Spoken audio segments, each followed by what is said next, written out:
had my fears and my doubts and just been like trying to block it out. Like, that's the devil. Like, stop trying to talk to me, bitch. Stop trying to talk to me, ho. Hello, this is a message for 𝗜HIV. This is Dr. Green from St. John's University. And we look forward to hearing from you. And clearly, we want you.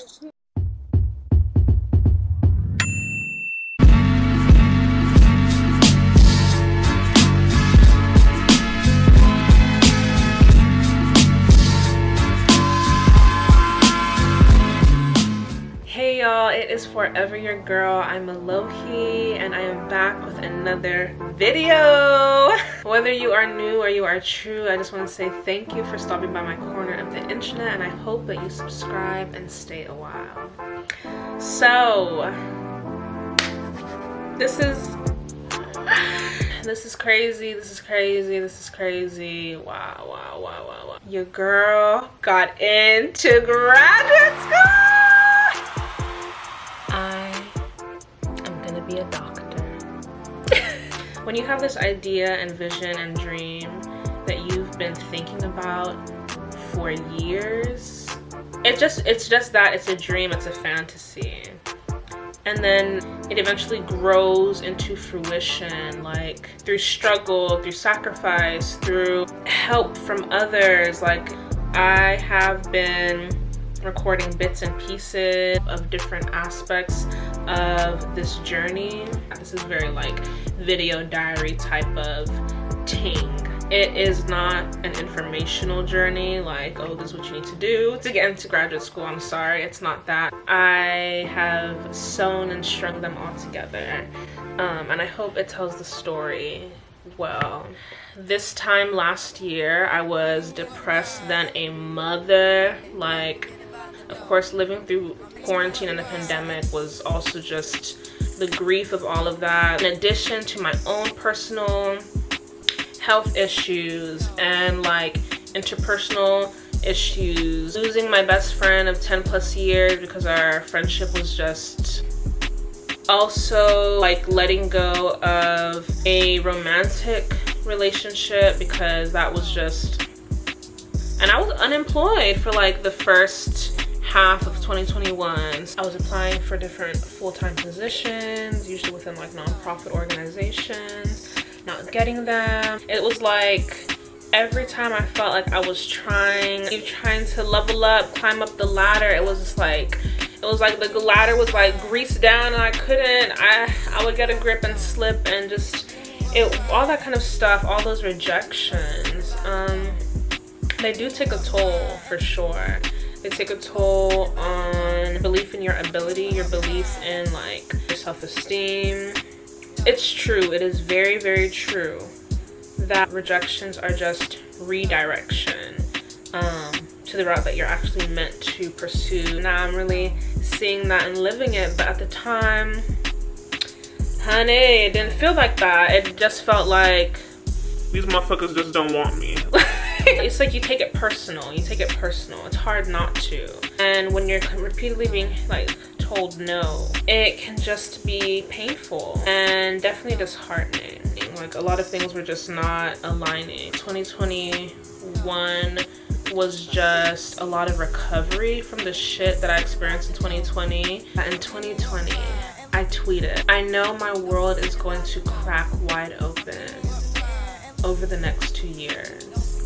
And I just wonder who and what will come with me and who and what I'll leave behind. I essentially prophesized over my life, I feel, because the turn of events that have happened over the past 2 years are just wild. I'm just grateful to say that I've made it out alive. Not just alive, thriving. Thriving. And I just am so grateful to God. I'm grateful to the God within myself for like just holding on to better days. I'm grateful to my people. Like, there was times where I was like, I'm never gonna feel better. And then it's like slowly but surely, but almost as if it happened in the middle of the night. Like, everything has changed. I'm learning to love myself in ways that, to really put that into practice in a way that you really need, that nurtures you and feeds you. And all of that has just led me to this point. I've been told for as long as I can remember that I'm like the therapist friend, whatever. You know, I'm empathetic and like good at listening to people's problems. And I've been told that literally all my life. I would always say like, oh yeah, I think I'm gonna be a therapist or something like that, like when I get older. I don't know, just fucking saying it. But naturally being like the child of West African immigrant parents, first gen child type struggle-ish. It's like doctor, lawyer, engineer.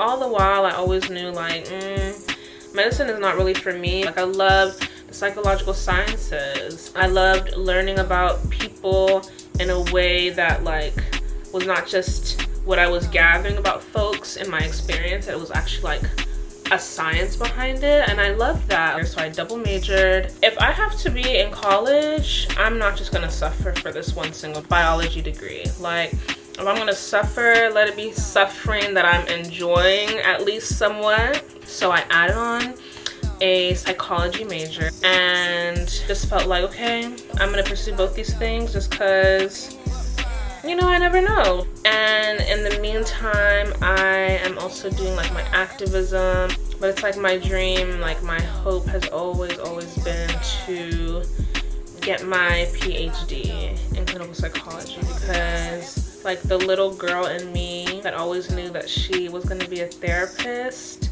still very much like lives here, like and I always wanted to do it for her. Like early November, I made up my mind. I was like, I'm gonna apply for a master's program in clinical psychology at TSU. It is a historically Black college. I'm gonna be in Texas. It's cool. Like I don't feel like I want to really go that far. Honestly, like the truth of it was, I was doubting myself heavy. I was like, girl, you don't have what it takes to apply for a PhD program. Your resume not all that. Like these niggas in here have been, they were out the womb knowing that they're going to be a clinical psychologist. They've been at this and this internship and presented so-and-so poster and been at so-and-so conference and been doing research in so-and-so place here and there and know all the connects. And I'm like, here at the tip of South Texas, it's not even doing research in a clinical psychology lab for a year. I'm better at speaking life into myself. But when it comes to this, like my imposter syndrome, a beast with it, like heavy with it. I told my dad, like thinking like, okay, he gonna be cool with this, and he was looking at me like unfucking impressed. My dad literally told me, he said, don't you think it's kind of old school to pursue your master's before you pursue your doctorates? Can't you get the master's when you pursue the doctorates? So why would you be getting the master's and then getting the doctorate? To be wasting time. Like, girl, nigga fully scalped me, but in a very inspirational, loving, harsh West African father way that only they know how to do. Hey there. Everybody duck down. Active shooter on alert. I repeat myself. Active shooter on alert. Oh, never mind. It's just my lost son who has chosen the streets. Okay, if you don't take that thing off your head. Are you dumb? After I devoted... He was like, just apply. Just apply. You never know what will happen. Just apply. Just do it. He was right though. Like you just have to see. Like you'll never know unless you try. So I only applied to 7 schools, which I'm learning now is very little, because some people apply for this process like 3 to 4 times. Some people apply to like 20 in schools, which makes sense because clinical psychology is like extremely competitive to get into. I mean, on top of having to be an exemplary student with like GPA, research and clinical experience, your letters of recommendation, of course a really strong personal statement, etc., etc. On top of all that alone, you also need to have a research interest that aligns with a faculty member at whatever programs you're interested in. And if that faculty member is even accepting students for that fall cycle. It's tricky, it's really tough. I applied to my 7 schools with the help of family, so many friends speaking so much life into me, and boom, started getting my rejections. Boom, boom, boom. But it was cool though. Like, at the beginning of this year, I really got into tarot, and I started pulling cards for myself. Just let me know that I am very much like on the right track. One fateful day in February, I will insert the email. I was about to get onto a meeting for a new job position that I got. I was doing onboarding and I was about to attend a meeting. It was just some emails like invitation to interview, and I literally like bawling, crying, as you will see some of that in the video that I post.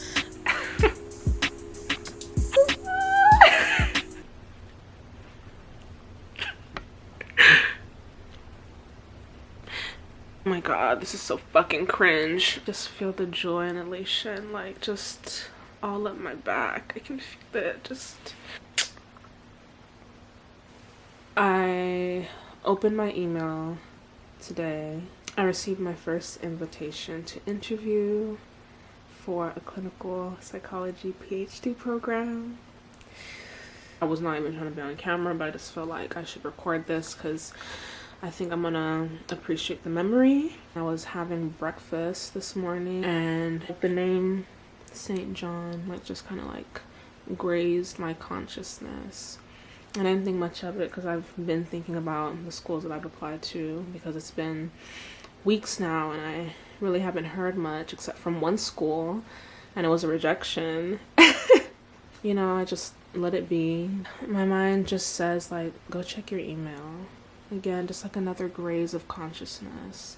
And I'm really trying to get better at hearing my intuition. I've noticed in the times when it's really my intuition, it just feels like a kiss of a thought, like just like, and I just was like, yeah, I'm gonna check my email because I need to get on Zoom anyway. And I'm opening my email, I kind of scroll down and the subject was St. John, invitation to interview, and I just like skimmed it so quick, and I started just jumping and screaming and saying, oh my god, oh my god, oh my god. Came out here and I just like fell to my knees and I just started crying so hard. I just started sobbing. And it's for a school that I just kind of applied to on a whim, but I really wanted to, I don't know, I just didn't even let myself think or dream that far. I just was like, let me just put in the action and we'll see what happens. So I'm still in that moment a little bit. We'll just see what happens. I know the interview is just the first step. Like, the journey's not over, the race is not won, but it's like, it just, if not for prayer and my spiritual practice, like a word came to me in a meditation that was like, can you wait on your blessing if you know that it will be yours? I've been holding on to that download. I started the top of the year fasting and praying about getting accepted, and I've been praying every day since. I've been meditating literally every single day since the new year. Oh my gosh. Okay, I'm annoying. I don't want to keep crying on camera. I know I look crazy. Well, I don't care about looking crazy, but okay, I do care about looking crazy. What? Like, naturally, the human condition, I want to be doubtful. Like, I want to be like, is it too good to be true type moment, you know? But I was watching some of my favorite YouTubers, Carla and Nick. Really want to get the words correct that Carla said, which was, when you reach like a certain level in your life, the good things are just going to continue to flow in, and you can't doubt it, you can't second guess it, you just have to be grateful and take it in. Don't question it, accept it, and thank God. And that's what I'm gonna do. That's what I'm gonna do. That's what I'm gonna do. Like my mom said, that she doesn't pray that every single door will open, but just the right one. I started to adopt that into my own prayers. So right before my interview day, I began fasting. I did a 3-day fast over the weekend because they let me know that my interview day was going to be on February 14th, Valentine's Day. So in a sense, I kind of felt like, oh, my Valentine is going to be me, like my career, like my dedication to my dreams, and like all that I want to pursue. I stayed up all night the night prior, prepping for the interview, doing practice questions. I would also insert the dude whose interview questions I practiced with because they were perfect. Like, I do my interview, my first interview is like, just iffy. It was just not what I was expecting at all. And I didn't feel like I got enough chance to speak about myself. None of the questions that I practiced even came up, besides like maybe what are your research interests. This interviewer asked me, so what are some red flags that you have about this program? But I really appreciated that. Like, that was cool because, and that just made me feel like, yeah, I fuck with these type of people. I fuck with people who are looking to examine their own positions in the institution. I fuck with that. I wasn't prepared for that, but I fuck with that. She talking about so what's it like growing up in South Texas? I'm like, girl, it's fine. But can I tell you that I've done XYZ? Like, I'm trying to make myself look like a good candidate. This lady is just interested in probably getting to know me, like understanding me, and I felt like I answered those questions really well. Good morning, y'all. I don't know when I became a vlogger, but today's just trippy as a motherfucker. February 14th, Valentine's Day, my favorite holiday aside from my birthday. I'm just out here getting some sun. I finished my first interview already. I have mixed motherfucking feelings about it. I went to bed at like 3 something and woke up at 5:55 a.m. Showered, did my makeup. I will show y'all my full outfit, like what it's giving. I'm wearing jewelry adorned to me by my grandmother. And I just feel blessed and protected wearing their stuff. I don't know how to feel. I'm stressed and then calm and confident and then still worrying and then also detached from the results, but also very much wanting what I want. And it's just a lot of duality going on inside of me, but I think it helps just speaking out loud. I will check back in when it's time for my next interview. My first one was at 8 a.m. And they're only 30 minutes long. So I have my next interview at 1 p.m.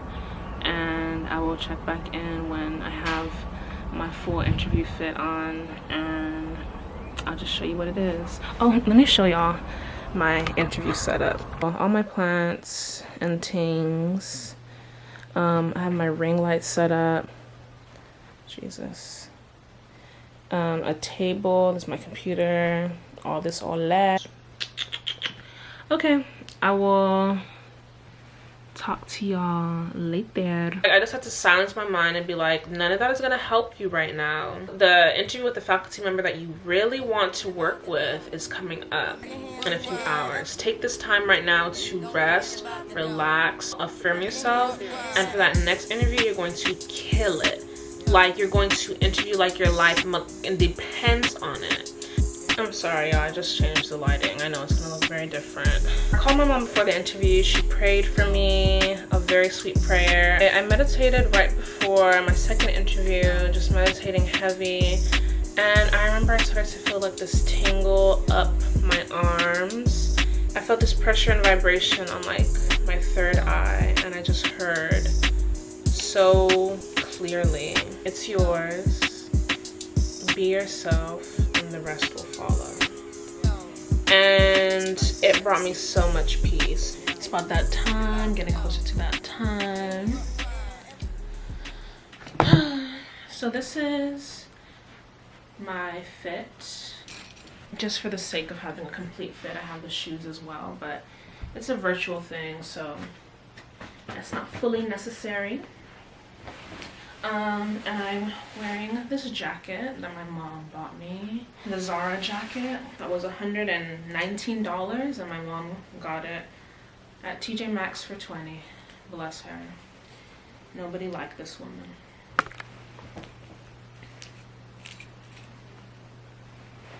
This is it. This is me. I'm gonna turn the camera off, just get my mind right, practice for a little while, and yeah, fingers crossed. Wish me luck.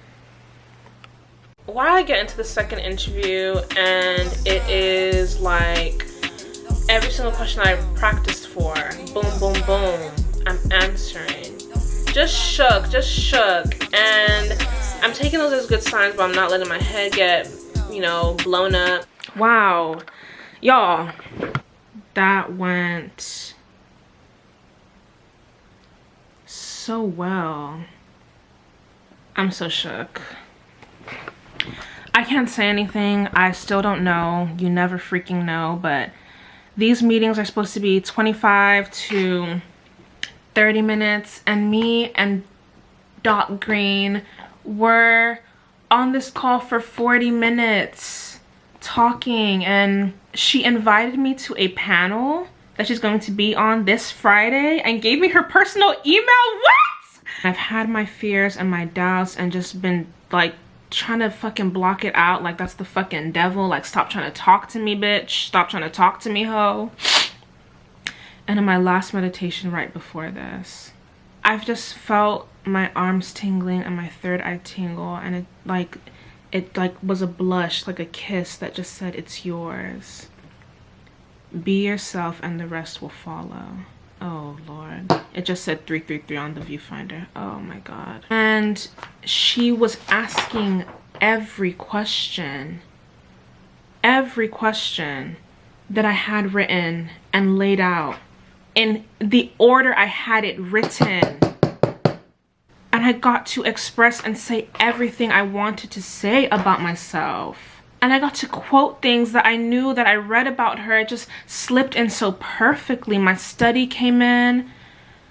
Whoa, whoa, whoa. I remember just saying, I hope what I say resonates. And this woman opened her mouth to say, a lot of what you say resonates. My prayer was that if the door is open, let me walk through it. And she literally said, the door is open. You can walk through anytime.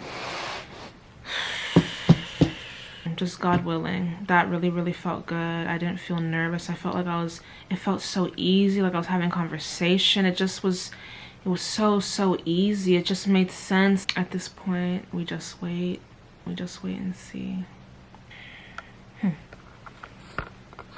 And this faculty member, I literally love her. Her interests are all about the impacts of oppression and how it relates to societal trauma, specifically for Black mothers, Black people, Black queer folks of color, which is like my whole wheelhouse. That's the whole thing that I want to be interested in and doing my work in. I've already been doing that work in the advocacy sense, but now it's like taking this to this other sphere, and her work aligns so perfectly with mine. She's literally a legend, like in this field, like a pioneer for real. And it just felt like a dream to even speak with her, much less we are shooting the shit and really chopping it up. And I feel that she likes me. But again, I'm like, I'm not calling nothing until it's over, right? Time passed and I get a call late on Wednesday night. And it is from a New York number, like literally like it's like 11 p.m. And I have a voicemail from the same number, and I play the voicemail. Hello, this is a message for 𝗜Ð. This is Dr. Green from St. John's University. Could you call me back if possible, if in the next half hour at 917, or I will try and call you again tomorrow. Thank you. I missed this call and I'm just shook, and I'm like, it's late and more than a half hour has passed since they left that. I don't have to trip out, freak out till the morning. No, I didn't, because shortly after she called me back and she told me that I had been offered admittance to the Clinical Psychology PhD program at St. John's University. Oh my gosh. Wow. And I assume that was for the adult track. Okay. The general track. Okay. Doctoral Fellowship Award consists of plus tuition remission. And again, I'm sorry for the late call. I'm traveling and I'm in different time zone. No, that's okay. This is literally like the best thing I want to hear before I sleep. So this is okay. I thought perhaps that might be the case. Right. Yes, this is perfectly fine. And we look forward to hearing from you. And clearly we want you. Oh, I feel I have so many words, but I'm so grateful. Thank you so much, Dr. Green. I will keep in touch. Okay, and you're certainly welcome. Thank you. Today, on the day that I'm recording, I have officially received my offer letter. My gratitude is overflowing and knows no bounds. I know that it is nothing without God and community. I'm so in love. I'm so in love. I'm so in love with life. I'm still just like taking it all in, trying to make sense of this moment right here, but I'm so grateful. I love you all. Thank you all for watching this video. Don't forget to like, because that is that good that helped my channel grow. And thank you so much for watching. Stay blessed, and I will see you next time. XOXO. Peace. What do you see as major trends in this field of studying? Well, some trends that I've noted is that there is a greater mistrust in mental health services and interventions amongst Black and brown women, yet it seems as though intersectional microaggressions influence mental health outcomes such as depression, anxiety, low self-esteem, and what have you. However, yet and still, there tends to be an upward trend of coping mechanisms and resiliency within these populations that I find to be so awe-inspiring and really speak to the greater survival of Black life.